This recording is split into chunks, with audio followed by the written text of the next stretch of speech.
It is the weather discussion video for April 11th, 2022. It is Lava Command here. Yes, I am back on the channel. I have decided to renew my channel more for weather and gaming again. But this time I will likely be on it every day because I now have a lot less stuff to do. So I might as well give my own content in here. Here we go.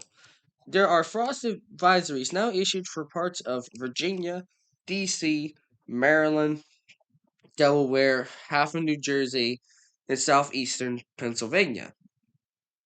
It is very chilly up in the north, and we're going to see temperatures here in a second here. Of course, one of the big concerns will be oh my god, really?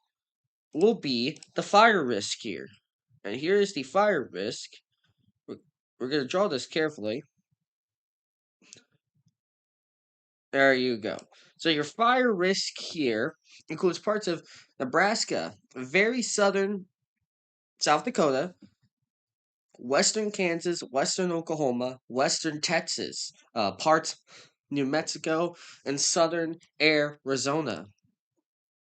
Here we have a lot of winter weather issues here, and that's going to be related with the system that is going to create our severe weather. And then, of course, we have some snow up here in the mountains. But this whole area will have one thing in common. And we're going to highlight this in purple. This whole area is going to have wind problems. Pressure gradient winds, either with high wind advisories, high wind watches and warnings, blizzard and winter storm conditions. This whole area will have a problem with wind. And then right here, there will be damaging wind potential with the next 3 rounds of storms. So this whole area here will have a problem with some type of wind threat. Tornado, damaging winds, pressure gradient winds, and winter storm and blizzard conditions in separate locations. So is it right now. Also, I do want to highlight we do have a complex of storms that has been producing a slight risk of severe weather earlier today. There is a flash flood warning for part of a county in Kansas and a county in Missouri. There's also a severe thunderstorm warning. So small amounts of severe weather should continue on for some of the early morning hours. Here's the satellite of the United States right now. You can see cloud cover over Missouri, eastern Kansas, and near the Arkansas border. Those are the complex of storms that have been creating a slight risk of severe weather with a severe thunderstorm watch earlier last night into the late evening hours. And you can see where the clouds are stretching here. There's your low level system. Your next low level system that should produce severe weather is on this way. It is right here. And we are getting ready. Temperatures here right now. It is below 30 degrees in a lot of Wyoming and Montana to set the stage for blizzard conditions. Temperatures in the Gulf, however, are mild, between 50s and 70s, depending where you are. Parts of the Ohio Valley is also in the 60s and 50s. And surrounding that, it's just chilly all around in most of the United States, except for, of course, from Southern California all the way to the Gulf Coast with parts of the Ohio Valley. There's the weather analysis or the Weather Prediction Center surface analysis. You can see that complex earlier today that created the severe thunderstorm watch. That is moving out at this time. You can see a lot of the winter storm watches earlier in the day. There are now blizzard warnings here. So let's see if the analysis is a little behind here. But you can also see the low pressure moving into Canada. So at this point, we have something going on. We also have a high pressure to the east, and what that does is creates flow, and that flow can help moisture and dew points at theta E Gulf air to push up into parts of the area that need severe weather. Today, the need for severe weather by atmospheric purposes is for parts of Arkansas, and we'll show that a little bit later. Real quick, I also do want to show radar here using weather nerds. Hopefully, I'll get a new radar very soon here. I'm trying to work that out with people, and you can see there are a decent area of thunderstorms. Today, an enhanced risk for severe weather for a very tiny portion of eastern Oklahoma and a lot of northern Arkansas today, surrounded by a slight risk going from east central Texas all the way to very western Kentucky. Your tornado chances, a 10% chance of tornadoes is for parts of pretty much only for parts of north central and northern Arkansas. And of course, that 5% spreading eastern Oklahoma, a very small part of Texas, a very tiny sliver of northwestern Mississippi, um, and very western parts of Tennessee and Kentucky, including the Memphis metro here. So the summary for the Storm Prediction Center is isolated to scattered severe thunderstorms are possible Monday to Monday night for parts of northeast Texas to the mid-south and vicinity, with the greatest threat expected over parts of Arkansas. Large to very large hail, damaging winds, and a few tornadoes all appear possible. Here's your wind. Your wind is kind of iffy here. It all depends on the convention. Your hail, however, a 30 sig hail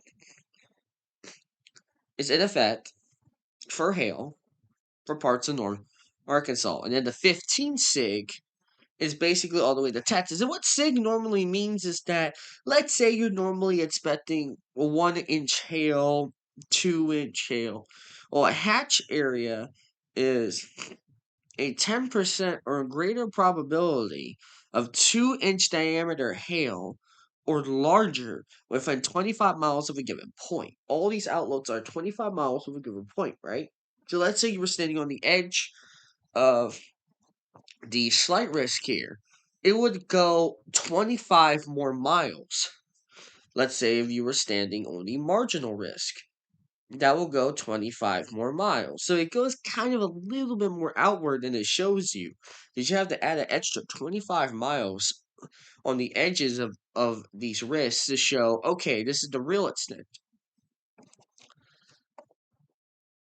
So here are some of the cities included in the enhanced risk. A Little Rock is right on the edge of it, but that's the only major one.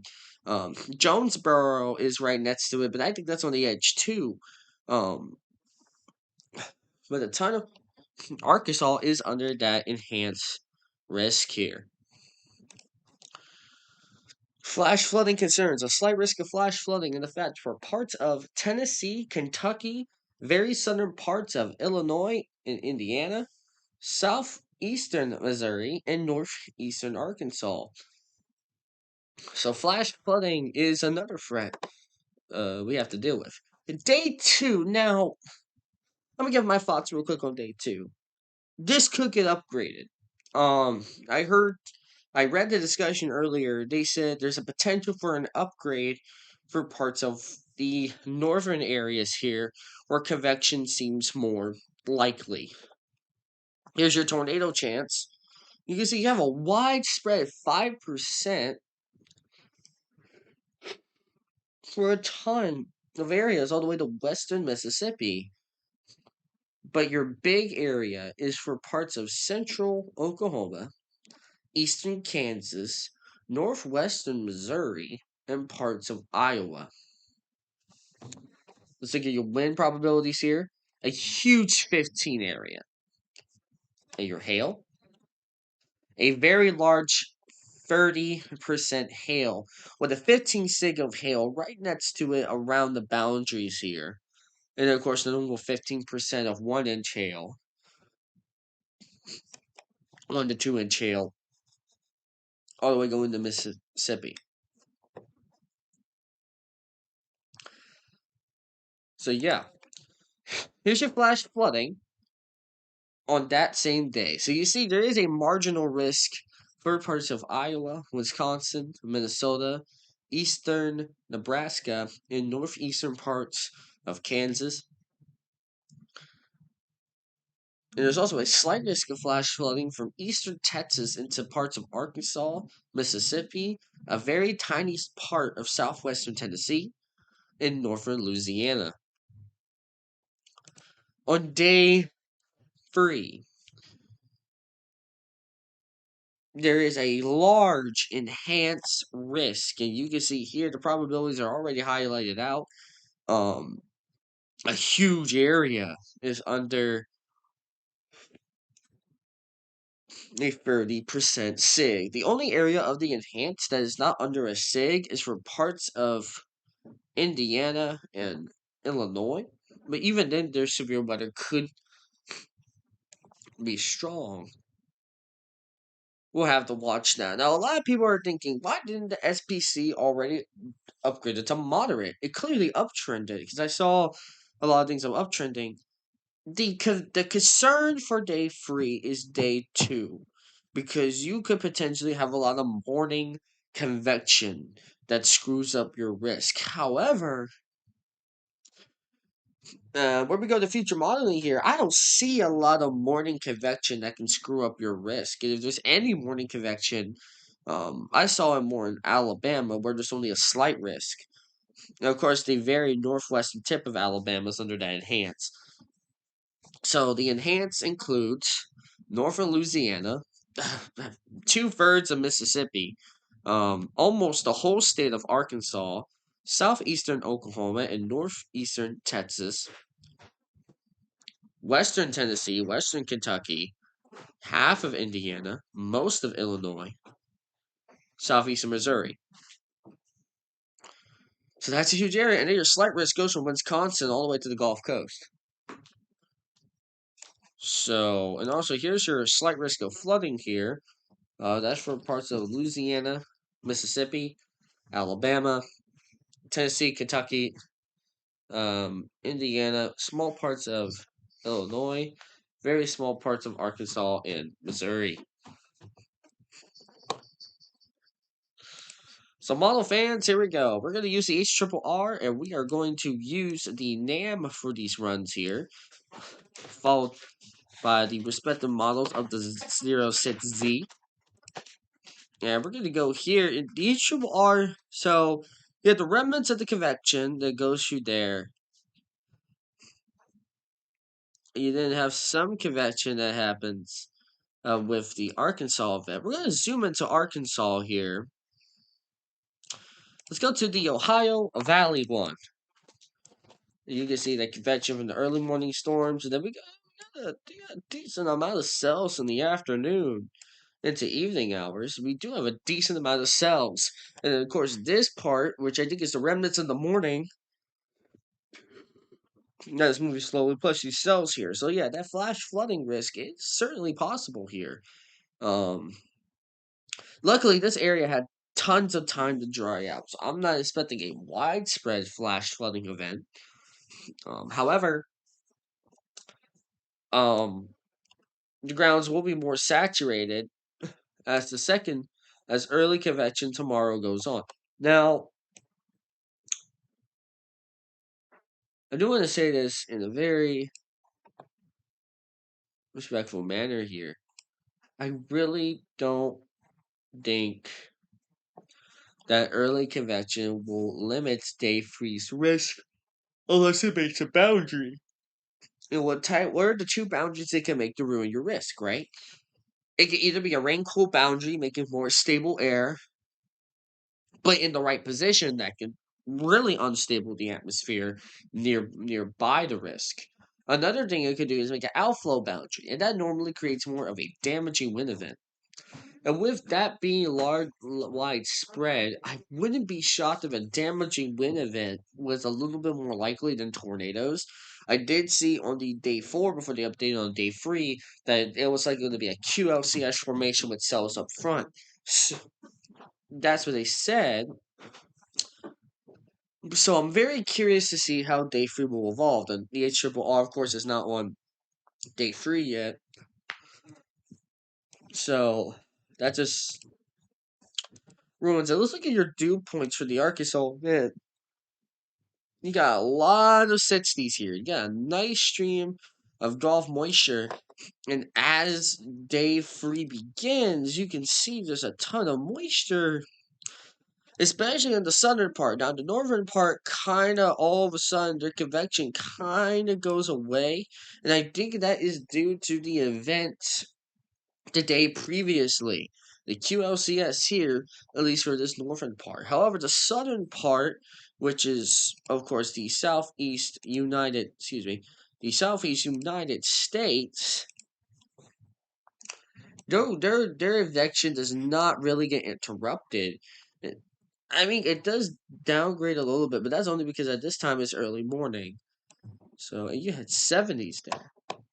So I wouldn't be shocked if at least the southern part of the enhancement stay free can really pop off with tornadoes. The middle to northern parts, I'm kind of questioning as the moisture injection doesn't seem that big. But of course, that's during the early morning, and you now all of a sudden have 60s in Arkansas again. So you just have to see here. Now, real quick, while we're here, I want to take a look at the dynamics in the upper atmosphere here. We're going to go to the whole United States area.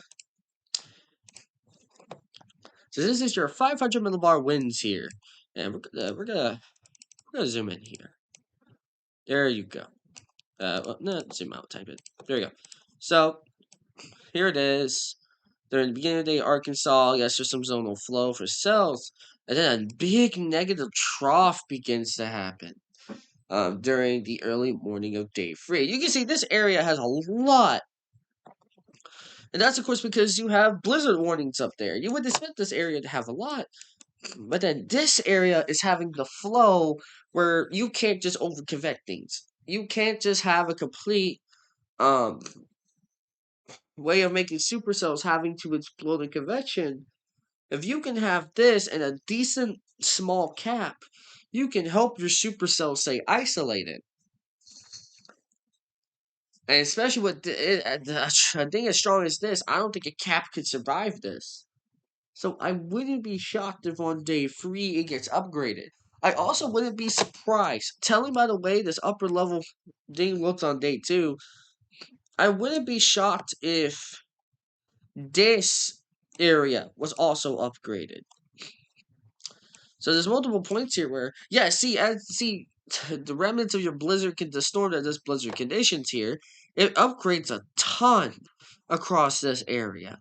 So I wouldn't be shocked if I saw a moderate risk from the SPC. And they did say they might have to upgrade tornado potential here. So that would be interesting here. Let's look at your 700 millibar winds.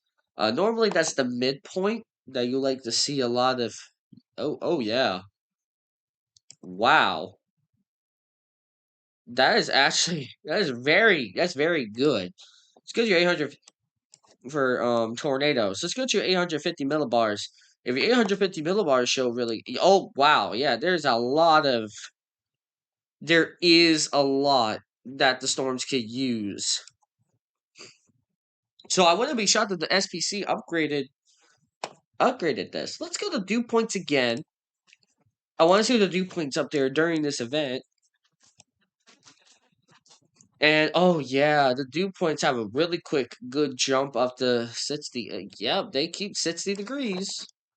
And of course, the southern part is like the real moist kicker. But this is enough for severe weather, especially with your upper air system right here that is causing all the blizzard conditions for parts of these areas. This would not be surprising if they upgrade. Definitely wouldn't be surprising. Let's look at your surface-based cape for the HRRR. That is a very good amount of cape with that low pressure. What is that? About potentially up to between 1,500 and 3,000 joules per kilogram? That is super good. And of course, the southern part, Has more cape, but then this area can have more over convection, or there's like a cap that's potentially preventing a lot of convection here. So that'll be interesting. Let's look at the NAM real quick. I don't really rely on the NAM. I just want to see the dew points here real quick and the upper level air pattern. So the NAM kind of agrees with the HRRR saying, hey, um, we can have a decent amount of dew points up here. So that's good to know. And the NAM really bombs out 70s and very high 60s and that big day free risk. So that is interesting. Let's get to the 500 millibar layers.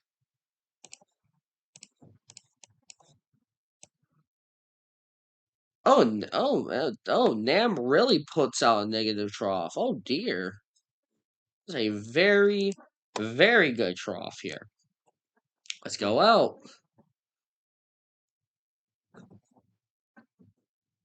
Ooh, NAM really jumps that up. But I can see why after day 3 they're having problems with seeing what the next area is. Just look at the way that system all of a sudden turns into one of those big cyclones that goes to Canada. It doesn't really, 925 millibars, since we can't get down the HRRR. This really good. Okay. So the NAM is kind of on board with the HRRR, kind of not. So that's interesting. What does the NAM say about Cape? I don't rely on the NAM for Cape, by the way. The HRRR is my best friend during that. But the NAM does show a decent amount of Cape. Okay. Alrighty. We'll just have to see what happens here. With that. Now the winter storm index. Of course we have levels here. You saw in the earlier part of the video. There was blizzard and winter storm warnings. So this scale created by me is to reflect the rating of a storm. This depends on all these four categories here and location. So let's go. This is the blizzard warning that is located in parts of central to western North Dakota, in parts of, we're going to zoom out to the National Weather Service map again, parts of eastern Montana. We're going to check the blizzard warnings here. I'm very curious to see. So we can have total snow accumulation between 10 to 20 inches, wind gusting as high as 50 miles an hour. So that's important information. Let's check the western part. Is there another NWS over here? There is. Let's check the blizzard warning. Did they show the same thing? 10 and 18 inches. So the highest potential is 20 inches. Let's read all these. I see a 12 and 24.